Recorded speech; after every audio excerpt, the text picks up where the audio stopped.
Hello and welcome to another episode from the Water's Edge. Today you catch up with us back out on Phil White's boat, the Chinook, and we are into the first sort of proper fish of the session. It's a bit of a funny time at the moment because the tide's not really pulling and the boat is swinging around a little bit, but we've had a few fish already. We've got a right old motley crew on board today, and we've had a few small fish, a little fawnback, little smooth hound, plenty of dogfish, but we've got a slightly better smooth hound on here now, so I'll just concentrate on getting this in. We'll give you a little look at him.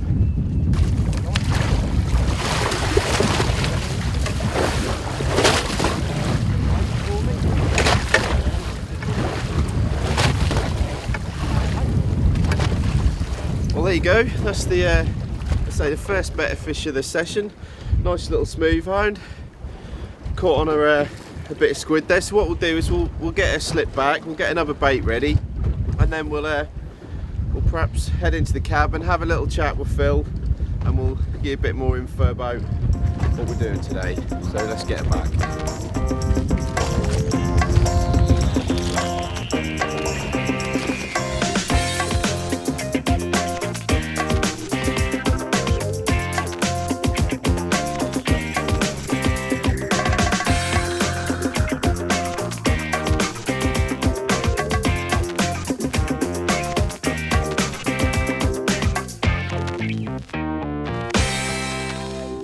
Right, so the tide has now started to flood, and we've actually moved spots from the slightly deeper water we were in. We've actually moved to a lot shallower water, and it's going to be hopefully a change of species now. Now this morning, for the first sort of hour or so, we've picked up a lot of small fish. We've had little fawnback, smooth hound, taupe, dogfish of course, so it's a little bit of a change up of tactics now. We moved a little bit, we've moved further south slightly? Yes, slightly, yes, yep. Yeah, and it's quite it's a bit more sheltered here, it yeah, seems. it's a bit calmer now. Now the boat is sitting better in the tide, it's calmed off a little bit, but we're actually, as I say, we're fishing in a lot shallower water. Before, where we were in about 40 foot, did you say, Phil? Yeah. Something like that.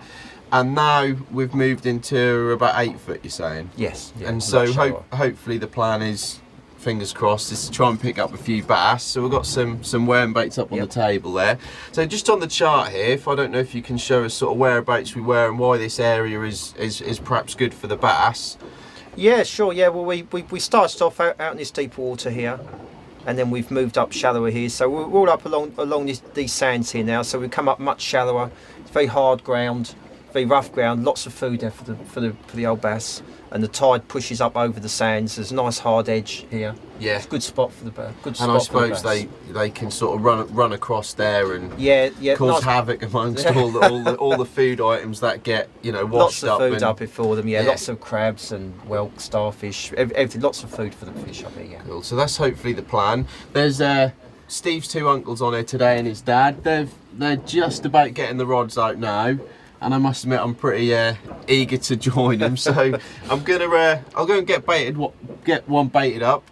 We'll get it out there, and then we'll perhaps show you a little bit about the rigs and the baits we use, and then hopefully, and most importantly, a few fish. So yeah, we'll get out there and we'll see how we get on. Great stuff.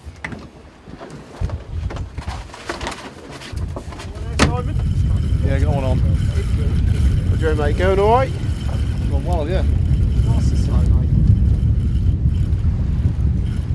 Yeah, little bass, mate, coming up. I'll come out the way. The first one on the shallow ground didn't take too long, did it? No.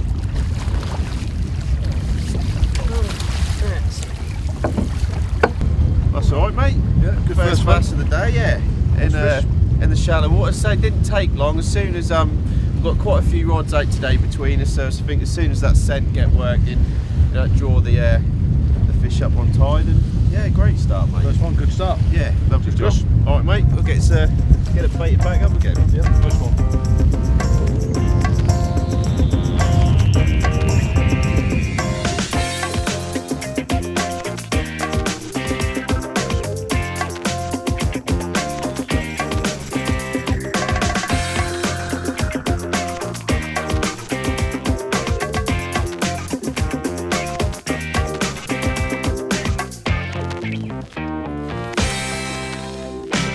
But unfortunately, after that bass in the spot we were just in the shallower water, we didn't pick up any more fish, and it went pretty quiet. And Phil had sort of said really that the previous sort of days he'd fished there, if they were there, then you know we'd have had a little bit more action. So he suggested a move. So what we've done is we've moved a little bit closer inshore. It's sort of a mixed ground mark, and here I think there's literally a chance of anything, to be honest with you. Already we've been fishing here about, I don't know, half an hour to an hour, and we've already had a lot of sort of small pin whiting. Steve had a codlin, and there's been a few bits and pieces boated. So that's I guess that bodes well for the next sort of hour or so's fishing. But while I'm just out of the water, I just thought I'd show you, what we're using here today. I got a pair of rods out, identical. I think they're 12 to 20 pound class, something like that, and the old fixed spool reels. On the business end, we've got the standard rig that we've used before when we've been out with Phil, and that's just a zip slider running on your main line, a couple of buffer beads just to protect that knot, a swivel, a little clip link, and then probably, I don't know, 3-4 foot hook length, and then a strong sharp 3-4-0 hook, something like that. And all we're doing, we've got a sort of a mixture of baits really. In the old bait tray here, we've got some standard blow lug, we've got some pretty beastie looking ragworm, and we've got some squid. So what I'll do is I'll quickly bait one up now. We'll go with the squid one to start with, because I think there might be a chance for form back here. So all we're doing is just weaving it through the body of the squid, and then it's quite key just to pop the tail over the tag end of your knot there, and that just keeps it nice and neat and straight in the tide. It also leaves plenty of hook showing, and then it's important to give it a good whip up with the bait elastic. Again, it just helps presentation. You don't want a big soggy lump of squid all around your hook point, because that's not gonna help you land anything. But just whip it up. Now what you can do with these, you can leave the head on like that, or you can take it off, or what I like to do is just fold it back on itself, and a couple of quick turns round. What you'll often find is you'll see all that, the sort of black ink. You want to keep that if possible. It's obviously going to not let a nice scent trail out in the water. So, and then all we're doing, because there's a few of us on board today, we've done it before, is just hang the hook off the wire of your grip lead like so, and that is ready to go out. So I'll flick that one out now.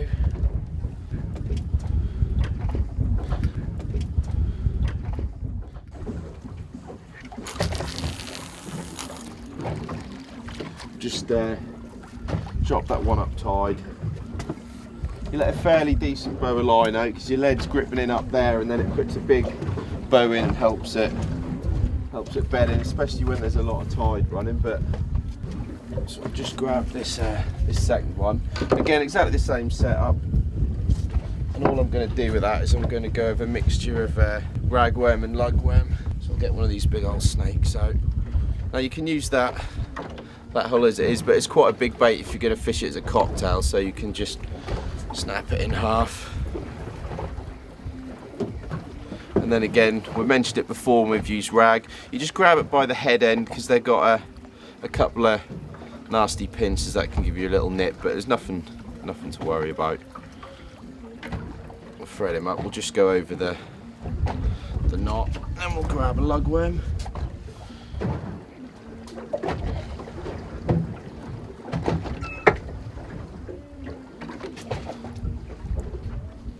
It's been a bit of a changeable day today, weather-wise as well. I mean, in the spot there we were fishing for the bass, the sun came out and it was glorious for a little while, but we sort of moved spots, and Phil seems to have parked us right under a cloud and a bit of rain, and the wind it's been a bit gusty, but the sea's the sea's sort of calmed off compared to what it was this morning. You can probably notice it on camera now. It's a lot less shaky. But so that's that one ready to go. We'll get that out. We'll just put this one across the tide, just so they don't interfere with each other. Yeah, we'll see what happens. Hopefully, we'll be able to check back in it with a fish or two. We carried on fishing hard into the afternoon, and we were rewarded with a steady stream of fish. Nothing massive, but a right mixture of species, and in total on the day we boat an impressive tally of 7, with bass, thornback, smoothhand, codling, the obligatory whiting and dogfish, and even the little tope all making an appearance. This can be quite typical of September, as we reach a rather in-between period in the sea angling calendar. The winter fish haven't properly arrived and the summer fish haven't completely gone. It can certainly make for some interesting and fun fishing, and really can keep the angler guessing what's going to take their bait next.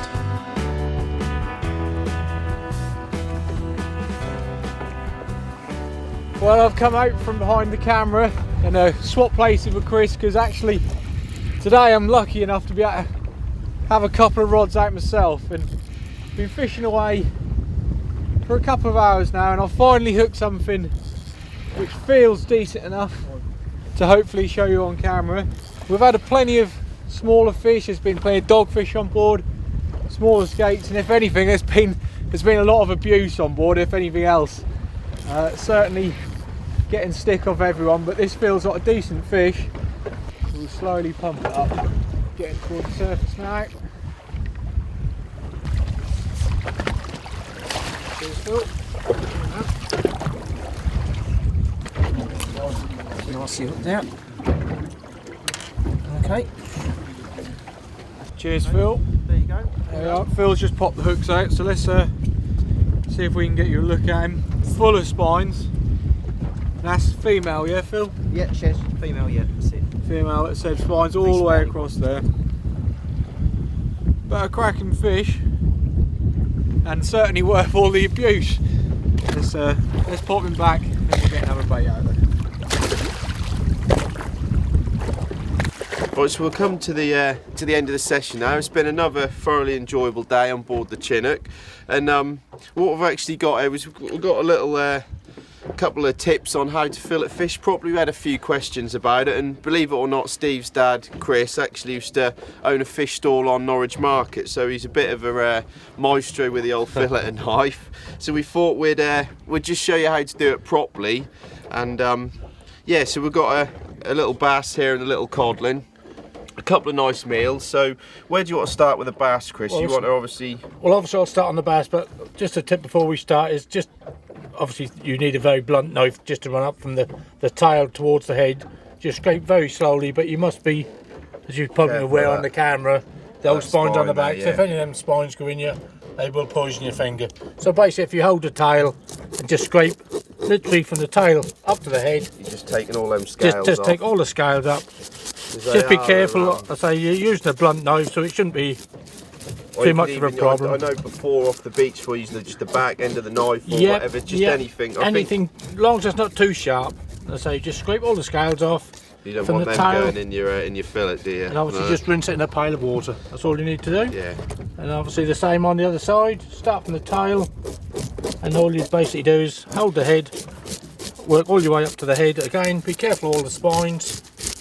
They are very armour plated bass. They got a little spike there. So there's another one on the back there as well, which to be very, very careful of. Just seconds, that's all it takes really. And obviously just give it a rinse and water and we're ready for filleting. Or steak and whatever you want to do.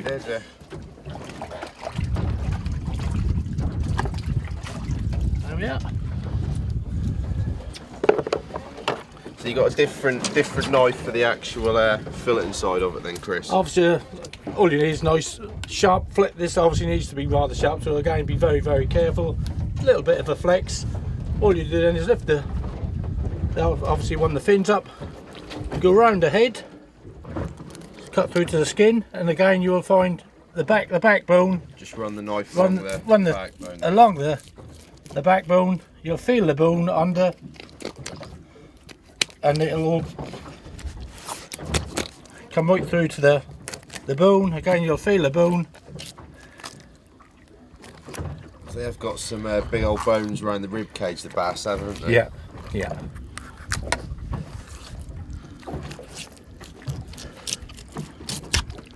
And again, just give it a rinse in the water.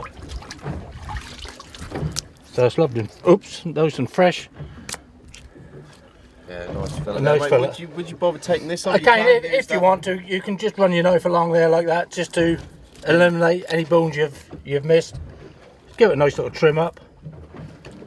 Neaten it up a little bit and Tidy it up. Again, there's one more little bone there. We'll just clean out of the way, and you've got a nice fillet for your tea. In a restaurant, you'd be paying top dollar for that. You'd be paying on your 15, restaurant 20 or pounds back for on your that. stall Yeah, back in the without a day. doubt. That'd have been worth a few bob. The whole fish as it sits, if you left it whole, it'd probably be about 30, 40 quid. Yeah. So Yeah. it's nice, well worth doing. That might a nice meal for someone anyway. And I know the other side it can be a little bit more difficult, can't it? Yeah, Because you ain't got the. again, just do it in reverse.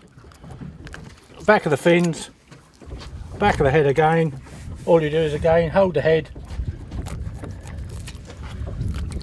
find the bone, Run it down there. all the way down the bone.